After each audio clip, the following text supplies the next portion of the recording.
Thank you so much, Greg. It is a wonderful privilege to be with you today here at the CIS, and it is indeed a great honour for me. The Centre for Independent Studies has been at the forefront of thought leadership for more than 38 years. Its influence on Australian political and economic debate has and continues to be significant, not only in providing a forum for people to speak on policy and other issues of public importance, but also because the CIS has an important voice of its own in the public sphere, prosecuting fact-based arguments for a free and open society. As Greg said, my connection with the CIS began almost 20 years ago when I participated in the Liberty and Society series as a student, and has continued more recently as a Member of Parliament through forums such as Concilium. Greg and Jenny, you took a great idea, you backed it with private funding and built it into a critical national institution, and I, for one, am very grateful for your efforts and for your vision. When I thought about what I wanted to talk about today, three central themes came immediately to mind: fairness, families, and free enterprise. The right policy approach to each will be central to our future prosperity. That said, I quickly realised that 20 to 30 minutes would be barely enough time to do justice just to the first of these themes, fairness, what it really means, and how we ensure that public policy takes account of its many dimensions. As such, I want to concentrate on fairness today. I will return to the themes of families and free enterprise in separate speeches in the time ahead. Much of the public conversation since the 2014 budget has been about fairness. In itself, this is not a problem and not particularly surprising. After all, Australians are a fair-minded people. Public policy should be fair. However, I have a very deep concern that fairness is being hijacked as a one-word slogan by Labor and the Greens to encapsulate a very narrow concept. Their aim is to set a Boolean test: whether a budget measure takes more from those with higher incomes than they enjoyed prior to the budget, and/or gives more to those with lower incomes than they enjoyed prior to the budget. The truth is that fairness is a much more sophisticated concept than the Labor and Greens rhetoric suggests. We need to engage the Australian public in a conversation about the many other dimensions to fairness than the redistributive dimension. That will be critical to prosecuting economic and social policy reform successfully. Before I come to a discussion on some of the many dimensions to fairness which are being ignored, I first want to put the status quo in perspective, at least in the context of our tax and transfer system, which has been at the epicentre of the budgetary debate. Australia has a very progressive income tax and transfer system. For instance, ABS data shows that households in the lowest income quintile rely on the government for around 55% of their income. Conversely, households in the highest income quintile receive less than 1% of their income from government. Many, of course, would still argue that this is too high. Households in the top quintile receive only 2 cents in government support payments for every $1 of income and consumption taxes paid. Those in the bottom quintile receive $2.50 for every $1 in income and consumption taxes paid.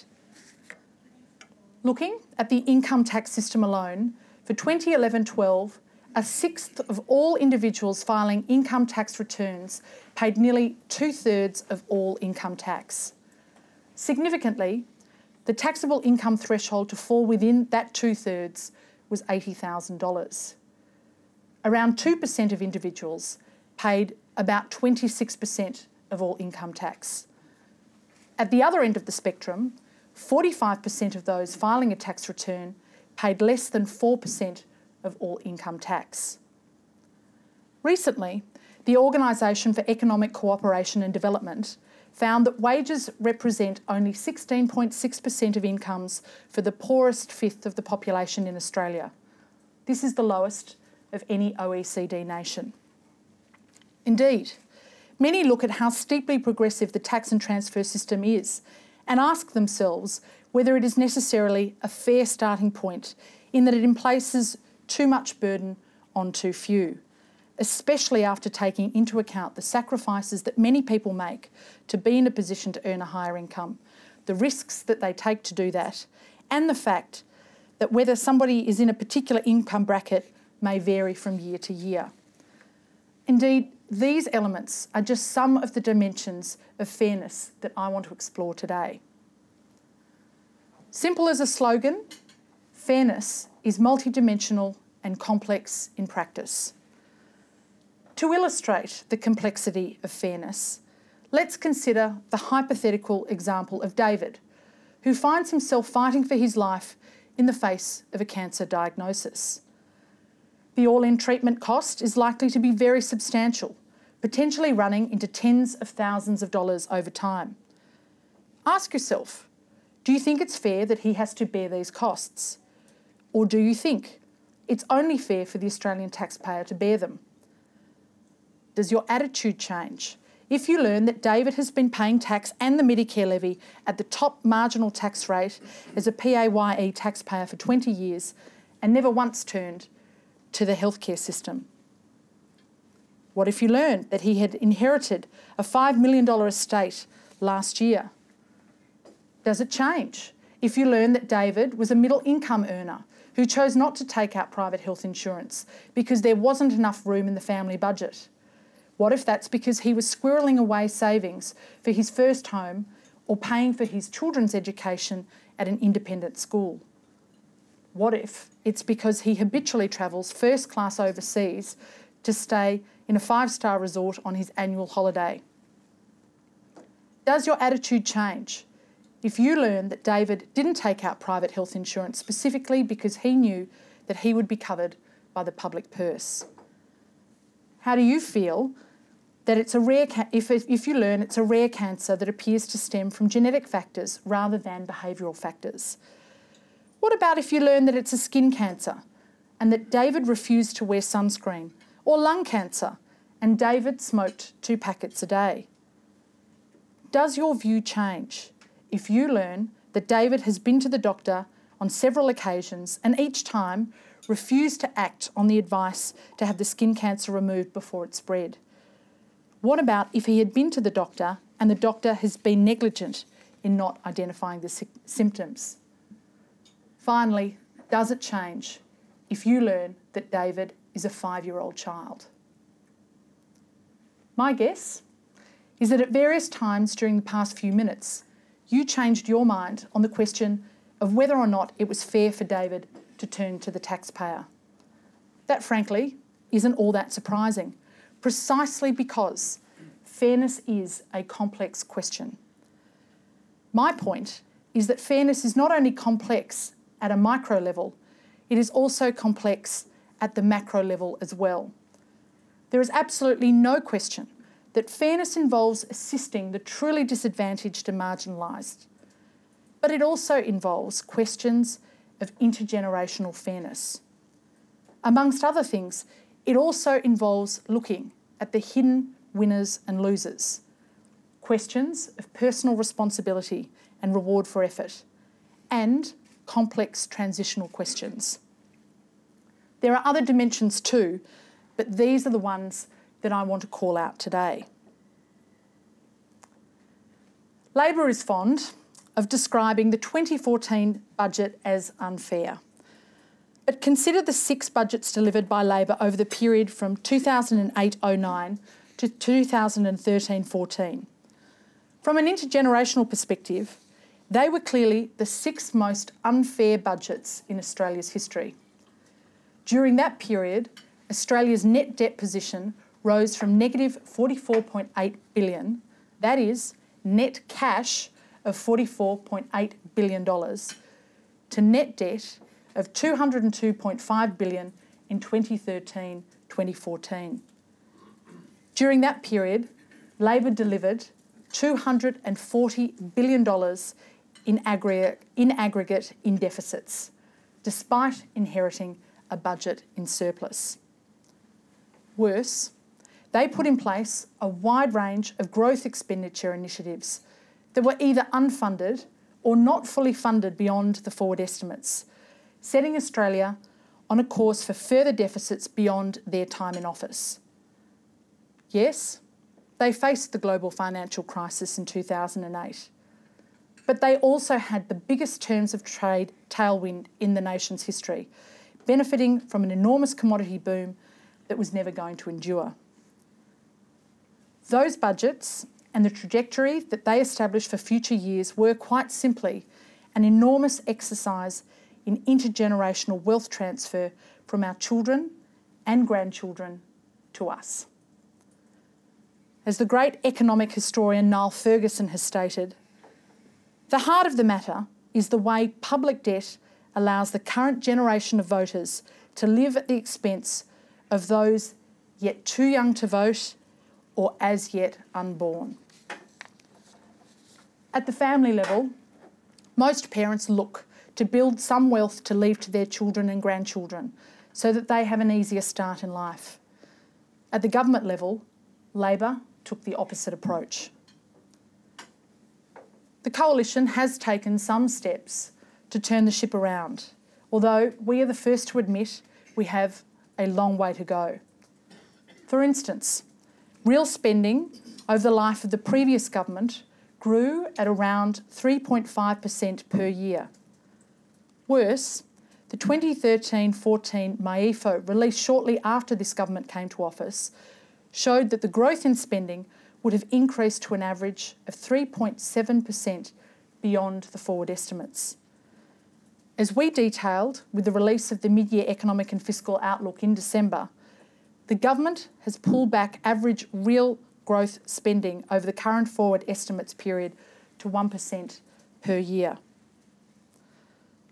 Notwithstanding this, we can reasonably expect the next intergenerational report to highlight that demographic changes will see very substantial increases in spending on healthcare, aged care, and the age pension over the longer term. We can also expect that it will show a smaller ratio of working age Australians as the revenue base to fund that growing expenditure. Quite apart from handicapping the next generation of Australians with unacceptable public debt at the outset of their lives, we will also be expecting them to fund a higher standard of living for us than they can ever reasonably expect to achieve. Is that fair? One of the great challenges to good policy making is that fairness is too often judged with reference to the very visible winner rather than the hidden losers. That's one of the problems with intergenerational fairness. Too often, we see today's Australians but forget about tomorrow's. But it's also a problem in other areas as well. For instance, the higher education debate has focused on those students who are fortunate enough to attend university and who are being asked to pay a little more.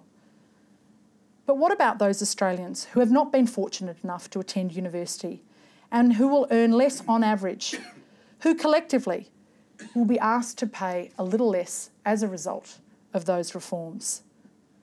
They are the hidden losers under the status quo and the hidden winners of changing the contribution mix. The same phenomenon appears in debates on welfare, where the focus is on the visible winner who receives welfare rather than on the hidden loser who funds that welfare, the ordinary taxpayer whose income is appropriated by the state to fund it. Similarly, on industrial relations, where the focus is too often on the visible workers in employment without sufficient consideration of whether the policy is fair to the small business owner or the unemployed or indeed the consumer. Reflect on the thought experiment we went through earlier about David. How did your mind change when you learnt he contributed to his plight, whether by smoking or by failing to heed his doctor's repeated warnings to go in for earlier treatment? I suspect that on the sliding scale of fairness, these aspects pushed you further to the fairer to require a private contribution side. Conversely, when David was a minor, who clearly could not have made informed decisions, I suspect that you were pushed in the other direction. This reflects another fundamental aspect of fairness, which takes into account an element of personal responsibility. Hence, there is limited community angst about individuals with debilitating injuries who could have made every effort to find meaningful employment receiving income assistance, yet far more concern about people in areas of high unemployment refusing to move or to take on jobs which are beneath them. The flip side of the above is a recognition of reward for effort, including a recognition of the many sacrifices and risks that Australians and Australian businesses take to drive themselves and to drive our country forward. Those who work harder and longer should be rewarded. Those who put capital on the line to invest in new enterprises should have the opportunity to earn outsized returns. After all, many who risk capital end up losing that capital altogether. Yet the whole community benefits because these entrepreneurs and workhorses drive the country forward. But far beyond that utilitarian argument for free enterprise policy settings, ensuring government policy rewards effort and risk-taking is a basic matter of fairness. I'd like to finish by addressing what I think is one of the most complex areas of the fairness debate, namely transitional fairness. All governments need to recognise that people make life decisions and businesses invest on the basis of government policy settings. In many ways, no matter how unfair and unreasonable the government policy, people should have some reasonable expectation that the setting will not simply change overnight, and that when they do change, there will be some form of transitional arrangements in place.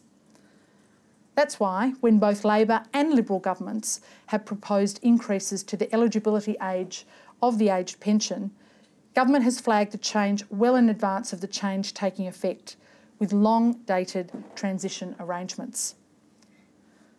The Intergenerational report will no doubt highlight the need to look very carefully at a range of growth areas of government expenditure, including tax expenditures. The debate will almost certainly move to a very long-dated policy areas like the age pension and superannuation. I don't want to preempt where that conversation ends up, but I would say that one of the most important areas for participants to address will be how to manage transition arrangements. For instance, there has already been some public discussion about the assets test for the pension, and specifically whether the family home should be excluded. Leaving aside for the moment whether it's the right thing to change that assets test, one of the key questions that advocates of change will need to address is how to be fair to those who have decided to overcapitalise in their house over a number of years, possibly decades, precisely because of that exemption for the family home. Herein lies one of the great challenges of the fairness debate. The millennial generation might consider it fair to remove this exemption immediately rather than over time. From their perspective, that would minimise the intergenerational wealth transfer, so why delay? But a middle-aged family or a pensioner might consider that completely unfair because they made a range of choices based on that exemption continuing. At the end of the day, perhaps, beauty is in the eye of the beholder, but fairness is a matter of perspective.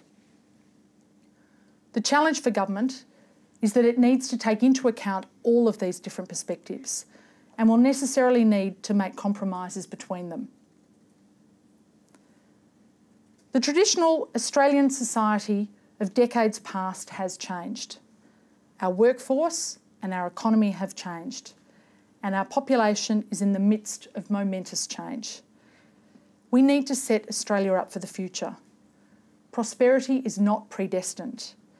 The decisions we make today will shape our future. Reform is essential. But now, more than ever, it is clear that we will only achieve reform if we convince the Australian population that reform is fair. Not fair in a simple redistributive sense, but fair having regard to principles like intergenerational equity, reward for effort, personal responsibility and policy certainty, as well as a moral responsibility to have a social safety net for those who are truly vulnerable in our society. All of us who are interested in good public policy need to reclaim the fairness agenda and highlight fairness's many dimensions. We need a more sophisticated and nuanced fairness debate. Unless and until we achieve that, we risk compromising our future. Thank you.